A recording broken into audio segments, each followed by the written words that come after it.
নমস্কার।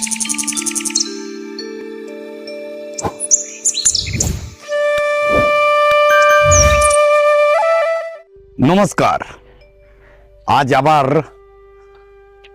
কাগজ ফুলের উপর একটু বিস্তারিতভাবে আলোচনা করার জন্য চলে এসেছি। যদি বলেন বিস্তারিত, কি বিস্তারিত আছে আরও? কেন, কাগজ ফুল প্রতিনিয়ত আমরা যে দেখছি, আমাদের মনের মধ্যে যেমন ঝোপালো বা সুন্দর গাছ ভালো লাগে, তেমনি আবার কিছু সময় সুন্দর গাছ ঠিক এই রকম সাইজে একটা ভালো গাছ তৈরি করার চিন্তাভাবনাও আমরা কিন্তু নিই। আমরা ঝোপালো গাছ করাটা কোনো অসুবিধে নয়। গাছ বড় টবে দিলে, ছোট গাছ কিন্তু খবরদার করবেন না। আমি বলেও মনে হয় ভুল করে ফেললাম, গাছ বড় টবে দিলে, মানে কিনে নিয়ে গিয়েই বড় টবে পোতা, ও গাছ হবে না। যদি ম্যাচিওর গাছ বড় টবে দিয়ে তার উপযুক্ত খাবার দিয়ে, সে যদি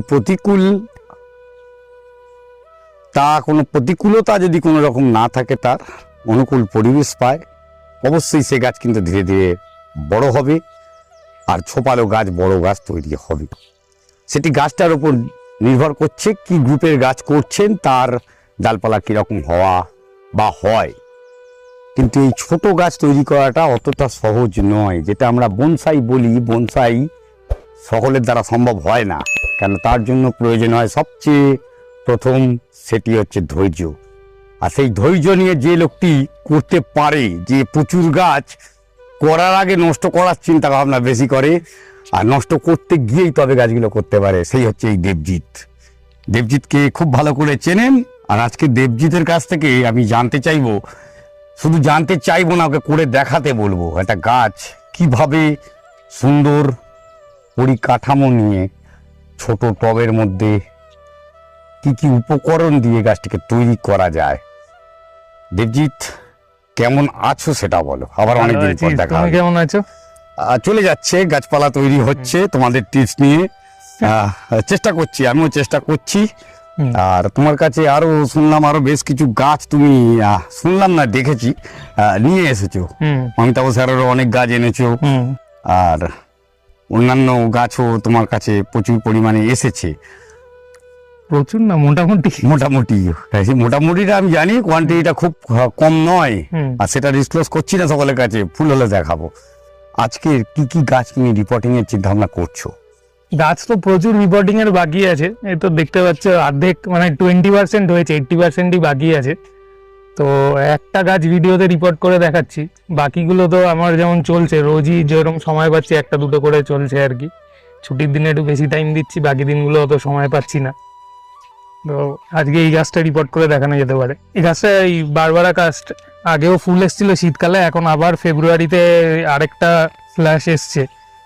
তো এই গাছটাকে ফেব্রুয়ারিতে এখন রিপোর্ট করে দেওয়া বেটার, কারণ ফেব্রুয়ারিতে আমাদের আইডিয়াল টাইম রিপোর্টিংয়ের। ফুল চলে এসছে, এবার এরকম সময় অনেকের ফুল চলে আসে গাছে, ফুল চলে আসলে আর রিপোর্ট করতে পারে না। কিন্তু এখন যদি রিপোর্ট না করে, রিপোর্টের আইডিয়াল টাইম এটাই, ওই টাইমটা মিস হয়ে যাবে। কারণ এই সময় সব থেকে ভালো আমাদের রুটটা জেনারেট করতে পারে। এই সময় রুটটা অ্যাক্টিভ গ্রোথে থাকে। এই সময় রিপোর্ট করলে গাছটা অনেক দিন ধরে বাড়ার সময় পায়। আর যদি আমি বর্ষার আগে আগে করি, তাহলে অতটা সময় পাবে না সে, কারণ শীত পড়ে গেলে তার গাছের গ্রোথ বন্ধ হয়ে যাবে। গাছের হয়তো বাড়ার সময় বাড়ে, গাছ নিজে বাড়ে, কিন্তু ফুল আসার টেন্ডেন্সিটা কমে যায়। যেহেতু নতুন খাবার পাবে না, একে এইভাবেই রেখে দিলে এই 1 মাস পরে যে গ্রোথ হবে, হয়তো এইখানে রেখে দিলে হয়তো 4 মাস 5 মাস এরকম ভাবে পড়ে থাকবে, বারবার ফুল আসবে কিন্তু গ্রোথ হবে না। কেন, ওর তো ফিডার রুট নষ্ট হয়ে থাকবে। হ্যাঁ, ও পুরো জ্যাম হয়ে যাবে, রুট খাওয়ারও শেষ হয়ে গেছে। তো এইসব গাছ ফেব্রুয়ারিতে রিপোর্ট করলে অনেক দিন ধরে বাড়ার সুযোগটা পায়। তো ফেব্রুয়ারিতে যদি ফুল চলে আসে কারো, এরকম দুটো ওয়ে আছে, আপনি ফুল কেটেও নিতে পারেন। ফুল প্রথমে কেটে দিলে, আমি যেমন এই যে এরকম ছোট কাঁচি দিয়ে, এই কিছু না, এই যেরকম ডগগুলো আছে, ফুলের খেয়াল রাখবেন পাতা কাটবেন না। কচি কচি ডাল যদি কাটা যায় তাহলেও কিন্তু গ্রোথ আবার হ্যাম্পার হবে। এই শুধু ফুলের ডাটিগুলো এরকম কেটে দেবেন, ঠিক আছে? আমার কাটতে কাটতে অভ্যাস হয়ে গেছে, আমি তাড়াতাড়ি কেটে নিতে পারি। আপনারা ধরে ধরে আস্তে আস্তে ধৈর্য ধরে কাটবেন। ভিডিওর জন্য আমি পুরো ফুল কাটাটা দেখাচ্ছি না। এই ডিওয়ার্ডিংটা করে নেবেন, ডিওয়ার্ডিংটা করে তারপরে বসাবেন। আর যদি মনে করেন আপনার সময় কম, ধরে ধরে অত বড় গাছ রিপোর্ট করতে হচ্ছে, অত সময় নেই, ফুল সবই বসিয়ে দেবেন, জল দেবেন, ও দুদিন পরে ও যখন রিপোর্ট শকটা পাবে ফুল এমনিই ঝরে যাবে, নিজে থেকেই ঝরে পড়ে যেতে শুরু ফুল করবে। ঝরে যাবে। বড় জোর 1 সপ্তাহ থাকে, পরে ওর 1 সপ্তাহ থাকলো কি 15-20 দিনে থাকলো, কিন্তু ঝরবেই ও। কোনো ক্ষতি হবে না যদি রুট বলে কোনো ড্যামেজ না হয় রিপোর্টিং এর সময়, তাহলে ফুল থাকলে কোনো অসুবিধা নেই। কিন্তু যদি রুট বল কোনো কারণে আপনার ড্যামেজ হয়ে যায় রিপোর্ট করতে গিয়ে, তাহলে কিন্তু অবশ্যই আপনাকে এই ডিবারিংটা করতে হবে, কারণ না হলে কিন্তু ওটা গাছের কেন উপর ও খাবার নিতে চেষ্টা করবে, রুট বাড়াতে পারবে, আরো ক্ষতি হবে গাছের, ডিটেন করবে ও, আরো স্ট্রেস বাড়বে গাছে। আমি যেহেতু রুট বলটা মানে খুব একটা ইনট্যাক্ট রেখেই করব আর কি, মানে খুব একটা ড্যামেজ করবো না, তো আমি ফুল সবই বসিয়ে দিচ্ছি এখন, কোনো অসুবিধা নেই। আচ্ছা। আর কমার্শিয়াল স্কেলে লার্জ স্কেলে যারা করেন তাদের পক্ষে সম্ভবও না ওরকম ফুল কাটা। ধরে ধরে ফুল কাটা, প্রয়োজনও নেই খুব একটা যদি ঠিকঠাক মতো। তাহলে আচ্ছা। পটিংটা কিসে করবে, এই পটেই দেবে? না, এর থেকে একটু বড় পটে করছি, এটা আমি এবার এই গ্রো ব্যাগ গুলো করছি, হালকা করার চেষ্টা করছো? হালকা করার। আর এগুলো ব্যাগ গুলো ব্রিদেবল ব্যাগ আছে, এগুলো হাওয়া বাতাস পাস হয় ভালো, শুকায় ভালো। আর এই ব্যাগগুলো মোটামুটি আমি দেখেছি মাটির টবের থেকে অনেক কম দাম। আর মাটির টব পড়ে টরে ভাঙা, ক্যারি করা অনেক সমস্যা আছে, উল্টানোর ব্যাপার নেই, উল্টানোর ব্যাপার নেই, পড়ে গেলেও হাত থেকে কোনো ক্ষতি নেই। আমার বেটার মনে হয়েছে, বছরের পর বছর লোকে সবজি গাছ এতে করে, এতে গাছ বোগেনভিলিয়া খুব ভালো হয়। 5 বছর ইউভি প্রোটেক্টেড ব্যাগ এগুলো, 4-5 বছর লাস্টিং আছে এগুলোর আচ্ছা, মিনিমাম। ধরো কালারটা একটু ফেড হয়ে যাবে, কিন্তু ব্যাগের ক্ষতি হবে ছিঁড়ে যায় না? না, ছিঁড়ে না, শুধু খোঁচাখুচি করার সময় শুধু আপনাকে খেয়াল রাখতে হবে, খেয়াল রাখতে হবে, ভালো জিনিস লাগলে ছিঁড়ে যেতে পারে, ওইটা খেয়াল রাখলে আর কোনো সমস্যা নেই। যাই হোক, অধীর আগ্রহে বসে আছে যেটি দেখার জন্য। আচ্ছা, এই ব্যাগটা আমি যেটা করেছি হচ্ছে অ্যাডিশনালি এই ব্যাগের 4-5টা ফুটো থাকে কোম্পানি থেকে যখন আসে, তো ফ্যাক্টরি মেড 4-5টা ফুটো ছাড়াও অ্যাডিশনাল আমি কিছু ফুটো নিজে করে রেখেছি, যেখানে আপনি লোহার গরম ছুচলো জিনিস দিয়ে একটু বড় মোমবাতি দিয়ে গরম করে, মোটামুটি 8 mm ফুটো একটা, হ্যাঁ এক একটা ওইরকম 8 mm 9 mm ফুটো আছে, এখানে 4টে, আর এখানে মোটামুটি 8-10টা সাইডে আরো বাড়িয়ে নিয়েছি, যতখানি ড্রেনেজ বেশি বাড়ানো যায়। যতটা ড্রেনেজ বেশি বাড়ানো যায়। গরমকালে এমনি শুকিয়ে যাবে, কোনো ফুটো ছাড়াও এই বাইরে থেকে এয়ার পাস হবে বলে শুকিয়ে যাবে, কিন্তু এটা বর্ষাকালের জন্য, বারবার তো আর ফুটো হওয়ার সম্ভব হবে না, ওই জন্য একবার বসিয়ে দিলে। আচ্ছা, তো এইটাকে ফার্স্টে এরকম যেমন কলামকুচি দেওয়া হয়, কলামকুচি দিয়ে একটাই যথেষ্ট জ্যাম করে দেওয়ার জন্য। আপনি যদি মনে করুন একটু প্রোটেকশন চাইবেন, একটা সরে গেলে একটার উপরে এরকম দুটো দিয়ে দেবেন, ঠিক আছে? এই জাস্ট এই। এবার দিয়ে এইখানটাতে কিছুটা মাটি দিয়ে দেবেন। এই মিডিয়াটা আছে, মিডিয়াটা ছোট্ট করে বলে দিই, মিডিয়া আপনি যেরকম করতে পারেন। দেখুন, আমি ভিডিওতে কোনো পার্টিকুলার একটা মিডিয়া আমি বলবো না, কারণ সবার কাছে সব জিনিস সবসময় অ্যাভেলেবেল থাকে না। দ্বিতীয় কথা হচ্ছে যে আমি বলে দিলাম আপনাকে এই 30%ই মেশাতে হবে, আপনার কাছে 30% যে জিনিসটা নেই, তা আপনি বললেন তাহলে আমার ভালো গাছ হবে না, এরকম কোনো। আরেকটা কথা মনে হয় আমার খুব দরকার, আমাদের কলকাতার হিউমিডিটি, ঝাড়গ্রামের হিউমিডিটি, বা তার এরিয়া একটা জায়গা যাও, সেখানে আমি ঝাড়গ্রামটা কেন বললাম, সেখানে গরমটা অনেক বেশি থেকে হয়, বা পুরুলিয়ায় রয়েছে, বাঁকুড়ায় রয়েছে, তাদের এক একটা জায়গায় একরকম হিউমিডিটি হয়। তা তাকে সেটা বুঝতে হবে যে মিডিয়াটা ইউজ করছি, একদমই সেই মিডিয়ার অ্যাবজর্পশন ক্যাপাসিটিটা কি, এবং ওনার ওখানের যে মাটি, সেই মাটিটা কিরকম মাটিটা কিরকম, মাটিটা যদি বেলে দোআঁশ মাটি হয়, তার সাথে যদি আমি আরো বালি মিশিয়ে দিই, তাহলে আরো উল্টো ক্ষতি হয়ে যাবে, মাটিটা একদমই শুকিয়ে যাবে, এবং মাটি যখন শুকাবে ভেজার পরে তখন হার্ড হয়ে যাবে, এত বালি থাকবে তাতে। বালির নেচারটাই হচ্ছে যত বেশি বালি দেবো কংক্রিট মতো হয়ে যাবে, আবার জল পড়লেই কাদা তৈরি হয়ে যাবে, তো তখন কিন্তু গরমকালে একটু সমস্যা হয়। আর যদি আপনার দেখুন, যদি দেখলেন একটু ওই রকম পলিমাটি মতো, তো তার সাথে আপনি বালি মেশাতে পারেন, বেলে দোআঁশ মাটির সাথে, এটা নিজস্ব একদম, এটা কোনো ভিডিও করে কেউ বোঝাতে পারবে না। আমি তোমাদের ওই ওয়ার্কশপে যখন ছিল তখনও বলেছি যে পার্টিকুলার কোনো রেশিও আমি বলবো না, এটা হয় না, এটা এরিয়া বেসিস, সেটাকে নিজের উপর ডিপেন্ড করে। টিন্ডার হলে বলা যায়, কারণ সেখানে অ্যাডিটিভ কিছু থাকে না, কিছু নাই, নিউট্রাল মিডিয়া। এই মাটির মিডিয়াতে আইডিয়ালি মাটির উপরেই ডিপেন্ড করবে কতটা কি দেবে, কতখানি। তো এখানে তোমার যে মাটিটা, এখানে মোটামুটি কি হবে? আমার এখানে যে মাটিটা আছে সেটা নরমালি আমাদের এই যে আমি বলছি কনস্ট্রাকশন হয় যে বাড়িটারি, তার থেকে যে মাটি ওঠে ওই ক্যাটাগরির মাটি, বেলে দোআঁশ মাটি একদমই নয়, এঁটেলও নয়, নরমাল মাটি। এটা কি মাটি আমরা ঠিক বলতে পারবো না, ওই যেগুলো এইখানকার আমাদের বেঙ্গলের সাউথ 24 পরগনার যে না পাওয়া যাওয়া মাটি, যেগুলো পাওয়া যায় না যে মাটি, নরমাল সাউথ 24 পরগনায় আমাদের যে চাষবাসের ক্ষেত্রে যেরকম মাটি হয়, ওই রেঞ্জের মাটি। আর এর সাথে বালি মেশানো যেতে পারে, আমি কিছুটা বালি মিশিয়েছি, আর কিছুটা ধানের চিটে মিশিয়েছি, আর নর্মাল ভার্মি কম্পোস্ট মিশিয়েছি। আচ্ছা, এখানে সিন্ডার ফিন্ডার কিছু দাও? কিছু নেই, সিন্ডার মাটি একসাথে মেলালেও তার একটু ডিমেরিট আছে। মাটিটা আমি যা দেখছি এই যে ঝুরঝুরো প্রচন্ড ভাব বা এর পোরাসিটি যেটা হবে, আশা করি খুব ভালোই একটা পোরাসিটি ভালো হবে, হবে। খুব পোরাস হবে এটা। মানে আমি এমন ভাবে মাটিটা তৈরি করার চেষ্টা করি যে আমার দরকার হলে গরমকালে খুব চাপ হলে আমি 2 বার হলে জল দিতে পারবো, যদি সময় থাকে, না হলে একবার দিলেও একদিন ক্ষতি দিতে পারলাম না, তাহলে যে ক্ষতি হয়ে যাবে বড়, না, সেটা বড় নয়। ক্ষতিও হবে না, কিন্তু মানে জলটা যদি আমার একটু বেশি দিতে হয় সেটা ভালো, কিন্তু জলটা আবার লগ হয়ে গেলে সমস্যা। যে একদম একদিন দিলাম 3 দিন ধরে দেওয়ার না। প্রয়োজনই নেই, তাতে কিন্তু না। কাজ ভালো হবে না। তো ওই রকম আমি করি যাতে একটু বেশি জল আমায় নিজেকে একটু বেশি খাটতে হয়, একদম। কিন্তু তার থেকে আমার মানে গাছের রটফট প্রবলেম যাতে না হয় সেরকম তৈরি করি। আচ্ছা, এই সেট করে নিলাম, আচ্ছা, মানে এই যে চেপে চেপে এয়ার লকটাকে হালকা একটু হালকা, যেন ভেতরে পকেট না থাকে, না। ভাঙার জন্য না করতে পারে। বেশি যদি আবার খুঁচানো হয়, একদম যদি জ্যাম Tightness করে এসে দেওয়া হয়, যাবে। তাহলে কিন্তু টাইটনেসে, এটা অনেক ভিডিওতে বলে যে কোনো এয়ার পকেট থাকবে না, স্পেসিফিক্যালি বিদেশের ভিডিওতে বলে যে এয়ার পকেট থাকবে না, তারা দেখবেন এই রুট রেক দিয়ে বা এই দিয়ে খুব খোঁচাচ্ছে।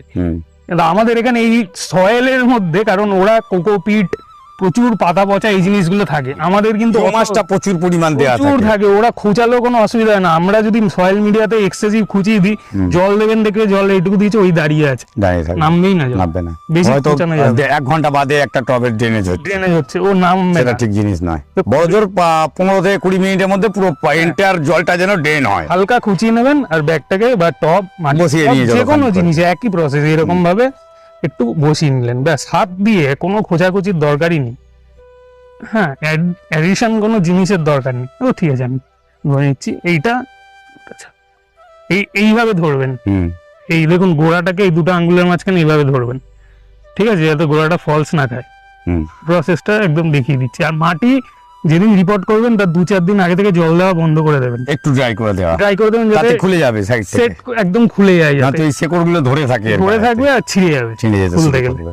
তো এই যখন খুলে নিলেন, খুলে দেখুন এই জাস্ট হালকা উল্টালাম, ব্যাস। এই যে রুট বল, এইখানে কিন্তু আসল জিনিস, এই কেরামতিটা এইখানেই। এই দেখুন, কি করবেন এই যে root এই যে ballটাকে? পোকাগুলো বেরোচ্ছে, এগুলো কিন্তু ক্ষতিকর পোকা নয়, এগুলোর নামটা আমি ভুলে, আর এইখানে টাইকোডার্মা দেখুন রয়ে গেছে, হ্যাঁ হ্যাঁ, এই যে সাদা সাদা সাদা, এটা হ্যাঁ। কিন্তু ফাঙ্গাস একটা। হুম, এই ফাঙ্গাসটা কিন্তু ভালো Good ফাঙ্গাস, fungus। আর এই ভালো ফাঙ্গাস সেটা আমরাই অ্যাডেড করি এই টাইকোডার্মা। হুম। এখানেও টাইকোডার্মা দিয়েছিল। একদম এইটাই বলতে আমি ভুলে গেছিলাম। এই যে টাইকোডার্মাটা দেয়া, এই টাইকোডার্মা কলোনি তৈরি, যত ভালো কলোনি তত ভালো গাছ। জাস্ট দেখে নিয়ে এইবারেতে ও কি রুট বলটাকে কি করতে চায়, ইনট্যাক্ট এইভাবে রাখবে না এর কিছু প্রুনিং বা একটুখানি কাটাকাটি প্রয়োজন হবে। হুম, নিচে রেখে দাও। আচ্ছা, এই যে দেখুন এই খোলাম কুচিগুলো এখানে আছে, এগুলোকে প্রথমে সরাতে হবে। অনেক নার্সারি থেকে আমরা গাছ কেনা দেখি, ছোট গাছের না, বড় গাছের লোকাল নার্সারি থেকে এই সহ বসিয়ে দেয়, ওটা করবেন না। এটা খুলে নেবেন, এই খুলে নিলেন। একটা দুটো ছিল আমার মনে আছে, যেহেতু দুটো আছে ড্রেনেজ স্পটে, দুটো আপনার যদি মাঝে থাকে মাঝে দেখুন। আচ্ছা, এইবার দেখুন এই নিচে রুট কয়েলিং হয়ে গেছে, এইটা রেখে কোনো লাভ নেই, এই রুট অলরেডি সার্কেলিং হয়ে গেছে, শেষ এখান থেকে আর কিছু বেরোবে না। না, এই ড্যামেজ হয়ে গেছে পুরো। এ রাখলে এই সাইড থেকে যেগুলো বেরোবে সেগুলো আবার নিচে নামবে, এর অনেকটা সময় নিয়ে নেবে। তো কি করব, প্রথম একদম ভয় পাবেন না, এই রাখবেন, গাছটাকে এই ধরবেন, এই রাখবেন কোনো একটা জায়গায় রেখে এরকম ভাবে শুয়ে নেবেন। বড় গাছ হলে শুয়ে নেবেন, আমার যেহেতু ছোট গাছ আমি এক হাতে করতে পারছি। এই রুট কয়েলিংটাকে আমি ফেলে দেবো, ঠিক আছে। তো এই ঠিক দেখুন এতটা, এই এতটা আমি ফেলে দেবো, ঠিক আছে। এই গাছটিকে কোথাও এরকম শুয়ে নেবেন, যদি আপনার বড় গাছ হয় ছাদে শুয়ে রেখে কাজ করবেন। ঠিক কোনো ধারালো জিনিস দিয়ে, আপনার কাছে যদি কোনো থাকে, দাঁত দিয়ে নালে যে কোনো কুর্নি দিয়ে, ঠিক কোনো মায়া করবেন না। আর বারবার বলছি, নতুন গাছে চারা গাছে এসব করতে যাবেন না, কিন্তু আমি বারবার বলে দিচ্ছি। কারণ একটা বগনভেলিয়া রুট কয়েল তৈরি হতে মিনিমাম 1.5 বছর টাইম লাগে। হ্যাঁ, তো চারা গাছে এসব করবেন, যা গাছ মরে যাবে, তারপরে বলবেন আমার গাছ এসব করে মরে গেছে। আমি কিন্তু সে না আগেই বলে দিলাম, চারা গাছ ওইখানে আমার রিপোর্ট করা আছে, চাইলে দেখাতে পারি। শুধু ধরে বসিয়ে দেবেন, কিচ্ছু করতে যাবেন না, কোনো এক্সট্রা কিছু করতে যাবেন না, ধরবেন বসিয়ে দেবেন যেমন আছে সেরকম। কিন্তু ম্যাচিওর গাছ হয়ে গেলে এগুলো করাটা দরকার, কারণ এই যে কাটছি এখান থেকেই কিন্তু আবার নতুন ফিডার রুটের জন্ম নেবে। চারা গাছে এই সমস্ত এক্সপেরিমেন্ট করতে যাবেন না, গাছ নষ্ট হবে। একদম ওপেন বলেছি, গাছ নষ্ট হবে কিন্তু। তোমার এটা কত বছরের গাছ? আমার এটা 3-3.5 বছর 4 বছরের উপর গাছ। আচ্ছা তার থেকে আমি এয়ার লেয়ারিং করে প্রায় 2 বছর হয়েছে এই গাছটা। আচ্ছা। গাছটাই ম্যাচিওর ছিল, তারপরে আবার এয়ার লেয়ার করে গাছটাকে বার করে আবার এই যে সাইডে রয়েছে এগুলো প্রুনিং করা প্রয়োজন? এইগুলো প্রুনিং করার দরকার নেই, এগুলোকে আপনি লেভেল করে দিতে পারেন। এখান থেকে যদি মোটা কোনো ট্যাপ রুট কাটা যায়, যেহেতু কোনো মোটা রুট সেরকম ভাবে কাটা যায়নি এখানে, খুব মোটা রুট যদি কাটা যায় আপনি একটু হালকা সাফ গুলে শুধু টিপ গুলো লাগিয়ে দেবেন। আচ্ছা। মোটা মোটা রুট গুলো। ফাঙ্গিসাইডের ওয়াটারিং কিন্তু কেমিক্যাল কন্ট্যাক্ট ফাঙ্গিসাইড বা সিস্টেমিক ফাঙ্গিসাইড ওয়াটারিং ট্রাইকোডার্মালা মাটিতে করবেন না। আর ট্রাইকোডার্মার আরেকটা চট করে বলেছি, ট্রাইকোডার্মার মানে ইউজ করার প্রপার টেকনিক হচ্ছে ট্রাইকোডার্মা যতক্ষণ না অ্যাক্টিভেট হচ্ছে ততক্ষণ ট্রাইকোডার্মার কোনো কাজ নেই। তো ওকে অ্যাক্টিভেট করতে গেলে যেটা করতে হবে আপনাকে, যে কোনো কম্পোস্ট, আপনি গোবর সার ইউজ করছেন বা পাতা সার ইউজ করছেন বা যাই করছেন, সেই কম্পোস্টটার সাথে আপনি 1 সপ্তাহ বা 14 দিন আগে মাখিয়ে রাখুন, হালকা ওয়াটারিং করে ময়েস্ট করে শুধু কম্পোস্টের সাথে ট্রাইকোডার্মাটাকে মাখিয়ে রাখুন, দিয়ে ঢেকে ছায়া জায়গায় রেখে দিন। তারপরে 14 দিন পরে কি 5 দিন 7 দিন পরে হলেও হবে, ও কি করে অ্যাক্টিভেট হয়ে যায়। এবং গুড় জল দিয়ে মাখিয়ে রাখুন, হালকা গুড় জলের মধ্যে দিয়ে শুধু কম্পোস্টটাকে হালকা মিক্সড করে মাখিয়ে রাখুন, ঢেকে রাখুন। তারপরে 7 থেকে 14 দিন পরে সেই যে কম্পোস্টটাকে নিয়ে পটিং মিডিয়ার সাথে ইউজ করুন, দিয়ে তারপর যখন আপনি গাছ বসাবেন জল দেবেন তখন অলরেডি ট্রাইকোডার্মা ফুললি অ্যাক্টিভেটেড। আচ্ছা। তখন কিন্তু আপনার রেজাল্ট অনেক বেটার। ওই ট্রাইকোডার্মা ট্রাইকোডার্মা নিয়ে আমি মাটির সাথে মিশিয়ে দিলাম, সেতে আপনার ওই অ্যাক্টিভেট হতে হতে যতটা সময় লাগবে, আর এই প্রসেসটা আপনি যদি আগে করে রাখেন তাহলে গাছ বসানোর পরে এই যে রুট টুট কাটা যাচ্ছে বা কিছু, তার এফেক্ট থেকে অনেক বাঁচিয়ে দেবে। এখানে আর একটা কথা বলি, তোমার আমরা যে গাছ করি আমাদের মধ্যে একটা প্রবণতা খুব বেশি দেখা যায় যে হাড় গুঁড়ো শিংকুচি এগুলো গাছের জন্য খাবার খুব ভালো কাজ করে আমরা জানি। আমরা সেগুলোকেও কিন্তু এই মাটির সঙ্গে মিশিয়ে পটিং এর সময় ইউজ করি। সেটা কি ঠিক? সেটা যদি খুব কম পরিমাণ ইউজ করেন তাহলে ডিরেক্ট করতে পারেন। প্রচুর গাছ আমিও বসিয়েছি ডিরেক্ট রেডিমেড, মানে একদম কোনো বানানো সয়েল নেই, জাস্ট সয়েল নিলাম, বালি নিলাম বা ধানের তুষ চিটে কিছু নিলাম, একসাথে মিশিয়ে দিলাম সব, দিয়ে একসাথে হাড়গুঁড়ো শিংকুচি দিয়ে বসিয়ে দিলাম, একদম ডাইরেক্ট পটিং। হ্যাঁ, কোনো সমস্যা তাতে করে কি ওগুলো যখন ডিকম্পোস্টিং হবে হিট জেনারেট করবে? এইটাই হচ্ছে ব্যাপার যে কতটা দিচ্ছেন। আপনি যদি 40% তার মধ্যে কম্পোস্ট দিয়ে দেন, অলরেডি কম্পোস্টটা আপনার ধরুন সেরকম উন্নত মানের ভাবে অলরেডি কম্পোস্টেড নেই, প্লাস আপনি তার উপর গাদা গুচ্ছে হাড়গুঁড়ো শিংকুচি দিলেন, দিয়ে একটা ছোট গাছ বসালেন, তখন গাছ ড্যামেজ হবেই। তো আর একটা কথা বলছি, চারা গাছের খুব পোরাস মিডিয়া করবেন না, কারণ খুব পোরাস আর খুব ফার্টাইল মিডিয়া করবেন না।